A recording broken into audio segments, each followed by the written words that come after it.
Hydration. Why is it so important? And why are people not doing it? Hydration is key to having a healthy, fully functioning body. It is our number one fuel source. People think food is the most important, but no, it's really your water intake, and we just overlook it. So water is made up of hydrogen and oxygen. These two elements are extremely powerful sources of potential energy. When they're separated, they're flammable. Together, it creates this beautiful liquid that fuels our body. It helps shuttle the nutrients into the cells. It helps lubricate our joints. It regulates our body temperature by respiration and sweating. It helps with cognition. It helps with mood stabilization. It is so important. And when we don't have it, we have fatigue, anxiety, depression, moodiness. It can lead to cardiovascular disease and kidney disease. There are so many ways that being dehydrated affects us. It's not just a little bit of a headache and being thirsty. It's so vital to be drinking enough water in a day. And it's not just, I got the amount of water I'm supposed to in a day. I did it all in an hour, but I got it. That's not the way it works. If you are waiting until the afternoon and saying, oh yeah, I haven't had any water today, and then you drink 40, 60 ounces, your body's not going to process it the way it's supposed to. It's just going to flush it all out, and you're still going to be dehydrated. Think drip irrigation. That's the way we want to be getting the water into our body all day. So we want to start out 16 ounces in the morning. With breakfast or after you brush your teeth, get your 16 in, and then you want to do another 16 mid-afternoon around 10 a.m., another 16 with lunch, 16 between lunch and dinner, and 16 with dinner. Hopefully with that amount of water, you'll be hydrated, satisfied, and then you won't have to drink late at night before bed, and you won't have to wake up to use the bathroom, disrupting your sleep cycle. Now, some people need even more hydration than that.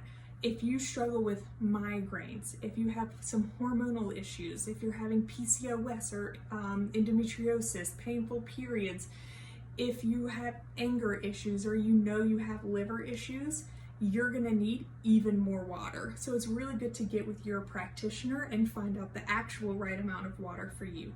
Now, it also depends on if you're a man or a woman. We all have different amounts of water that we retain in the body that we need to hold depending on our fat ratio, our sex, and age. So finding out the exact right amount for you is really critical, and it's best to have a professional help you determine the amount of water that you should be drinking. But that 16, 16, 16, 16, 16 is the general. It's really important. And to be slowly taking your water in throughout the day. Another thing that we know in Chinese medicine that is not very well known in our culture is that temperature of the water is also very important. So especially in the South, we love a good ice water, and that is really detrimental to the gut. So our stomach is like a slow cooker. It only digests within 2 degrees of itself. So if you're dumping in this really cold water, you're making the body work twice as hard to warm it up and then assimilate it in.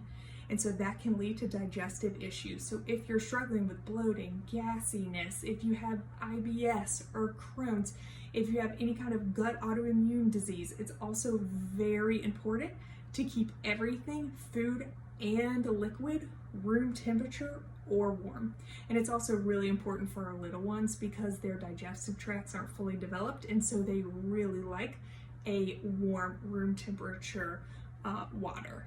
So retraining them with that will really help, especially if they're struggling with things like constipation. Now I'd like to give you a little homework. I want you to write down a few issues that you're struggling with right now, whether it be fatigue, constipation, headaches, anxiety, depression. Just make a little list, and then I want you to actually hydrate yourself for 2 weeks. And then after those 2 weeks are over, check back on your list and see if any of these issues have cleared up or gotten better. And I tend to find out that if we don't write down our goals or what we're struggling with when we are starting our journey to achieving wellness and health, when things start to get better, we just forget that we had those issues. Sometimes I have patients come in and we're starting out with something like working on migraines, And a few weeks in, I asked how are they doing, and they said they're doing fine, there's no difference. And so I asked them how their migraines are, and they say, oh yeah, I haven't had one since I started seeing you. And it's like, yeah, that's great. That's a huge change. So when we write down what we're struggling with and what our goal is, it's really helpful, because then we can look back, because our brains tend to go towards the next issue, and then we can reflect back and be grateful for and thankful for the progress that we've made. So if you have any questions regarding hydration, you can reach out to us at Lotus Acupuncture, and we'd love to answer any of your questions.